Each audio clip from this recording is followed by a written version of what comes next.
বেলডাঙ্গা সংঘর্ষের পর এখনো স্বাভাবিক হয়নি ইন্টারনেট পরিষেবা। মুর্শিদাবাদ জেলা জুড়ে নেট বন্ধ রয়েছে। বৃহস্পতিবার পর্যন্ত বন্ধ রাখা হবে বলে জানা গেছে। ফলে অনলাইনে লেনদেন, চিকিৎসা পরিষেবা, শিক্ষা পোর্টাল ব্যাহত হচ্ছে।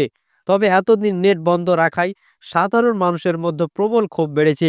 এরই মধ্যে বিজেপি আইটি সেলের প্রধান অমিত মালব্য এক্স হ্যান্ডেলে পোস্ট করে ক্ষোভ প্রকাশ করে বলেন, পরিস্থিতি এখনো স্বাভাবিক হয়নি, যে কারণে 4 জেলায় ইন্টারনেট বন্ধ করে দেওয়া হয়েছে। এক্স হ্যান্ডেলে পোস্ট করে সংখ্যালঘুদের নিশানা করে রাজ্য প্রশাসনের ভূমিকা নিয়েও প্রশ্ন তোলেন মালব্য। মঙ্গলবার বেলডাঙ্গা দুর্গা ও কার্তিক পুজোর সংঘর্ষ প্রসঙ্গে দুষ্কৃতী বাহিনীকে মমতা বন্দ্যোপাধ্যায়ের ভোট ব্যাংক বলে মন্তব্য করেন বিরোধী দলনেতা শুভেন্দু অধিকারী। গুন্ডাদের হাতে ছেড়ে দেওয়ার হয় বলে অভিযোগ করেন তিনি। বলেন, আইন শৃঙ্খলা রাজ্যের বিষয়, রাজ্য প্রশাসন এ ধরনের সংঘর্ষে দায়ী। সাংবাদিক বৈঠকে ফালাকাটা গার্ডেনিজ, বজবজ, বেলডাঙ্গার কার্তিক পুজো ও রাজাবাজারে কালী পুজোর উদাহরণ টেনে শুভেন্দু বলেন, প্রতিটি পুজোর অনুমতি ছিল, তা সত্ত্বেও সরকার সুরক্ষা দেয়নি। আরও বলেন, দুষ্কৃতা বিশেষ সম্প্রদায় থেকে রয়েছেন বলে পুলিশের সাহস নেই তাদের স্পর্শ করার। পুলিশ অনিবেদিত পুজোগুলিতে সুরক্ষা দিতে পারেনি বলে অভিযোগ করেন তিনি। বেলডাঙ্গা নিয়ে বিরোধী দলনেতা আরও বলেন, হিন্দু সনাতনীদের সংখ্যা কম হলে কি হতে পারে দেখতে পাচ্ছেন তো। এলাকায় ক্ষতিগ্রস্ত মানুষদের পাশে দাঁড়াতে যাব। জন ক্ষতিগ্রস্ত হয়েছে তাদের 3 ভাবে সাহায্য করবেন। এফআইআর করার সাহায্য করবে বিজেপি, ক্ষতিগ্রস্তদের আইনি সাপোর্ট দেওয়া হবে।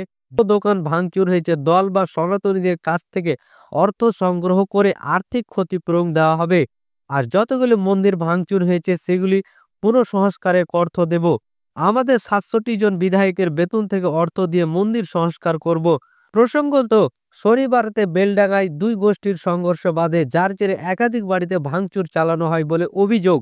অগ্নিসংযোগ করা হয় বলেও অভিযোগ ওঠে। রেল অবরোধ চলে, পরিস্থিতি সামলাতে মোতায়েন করা হয় বিশাল পুলিশ বাহিনী। ওই এলাকায় বন্ধ করে দেওয়া হয় ইন্টারনেট পরিষেবা। সংঘর্ষের ঘটনায় 15 জনকে গ্রেপ্তার করা হয়েছে বলে পুলিশ সূত্রে খবর। এই ঘটনার উদ্বেগ প্রকাশ করেন রাজ্যপালও। এক সূত্রকে উদ্ধৃত করে সংবাদ সংস্থা পিটিআই জানায়, মুখ্যমন্ত্রী মমতা বন্দ্যোপাধ্যায়ের কাছ থেকে অবিলম্বে অ্যাকশন টেকের রিপোর্ট চেয়েছেন রাজ্যপাল। উনি খুব উদ্বিগ্ন। বেলডাঙ্গার ঘটনার জেরে সব কর্মসূচি বাতিল করেন রাজ্যপাল। রাজভবন থেকে পরিস্থিতির দিকে নজর রাখছেন তিনি। ভারত সেবাশ্রম সংঘের মাড্ডা শাখাতে ইটবর্ষণ করা হয়েছে। বেলডাঙ্গা পুরসভার 11 নম্বর ওয়ার্ডের কাহারপাড়াতে গঙ্গা হাজরা, সুফল হাজরা, বুদ্ধদেব হাজরা, রুদ্র হাজরা, প্রশান্ত বিতারের বাড়ি ভাঙচুর এবং ব্যাপক লুট করা হয়েছে। বেলডাঙ্গা পৌরসভার 13 নম্বর ওয়ার্ডে সুবীর হাজরা, জয়ন্ত কর্মকার, সুপ্রিয় হালদার, দীনবন্ধু হালদার, কার্তিক হালদারের বাড়ি ভাঙচুর হয়েছে। ছোট গাড়ি, মারুতি গাড়ি ভাঙচুর হয়েছে এবং মারুতি এবং মোটরসাইকেলগুলো পোড়ানো হয়েছে। বেলডাঙ্গা পুরসভায় রাম সীতা দেবীর ওখানে আস্থার জায়গা ছিল, ধর্মীয় স্থান, সেখানে ভাঙচুর চালানো হয়েছে। আমাদের হাউস এফেক্টেড হয়েছে বেলডাঙ্গা থানা এলাকাতে 80টার মতো। ধর্মীয় স্থান, সনাতনীদের ধর্মীয় স্থান মানে স্থায়ী স্থান এবং অস্থায়ী মণ্ডপ 30টা ভাঙা হয়েছে, নয় পোড়ানো হয়েছে। সনাতনীরা ইনজোর্ড হয়েছেন 50 জনের বেশি এবং কম বেশি 500 জন এফেক্টেড হয়েছেন, তাদের ক্ষয়ক্ষতি ওখানে হয়েছে। এর বাইরেও 200 দোকান, বড় বড় দোকানকে কমপ্লিটলি বন্ধ রাখা হয়েছে। আমরা পশ্চিমবঙ্গের প্রধান বিরোধী দল হিসেবে গত রবিবার আমি রাজ্যের বাইরে ছিলাম।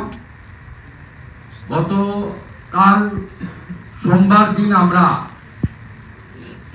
মাননীয় ডিজিপি রাজীব কুমারকে মেল করে বিরোধী দলনেতা অথবা যে কোনো একজন বিজেপির এমএলএ কে 163 ধারা মেনে এলাকায় ক্ষতিগ্রস্ত মানুষের পাশে দাঁড়ানো, আহতদেরকে উদ্ধার করে চিকিৎসার ব্যবস্থা করা, ভারতীয় ন্যায় সংহিতা অনুযায়ী তাদের আইনি সাহায্য দান করার জন্য যেহেতু ইন্টারনেট বন্ধ মেল করে থানায়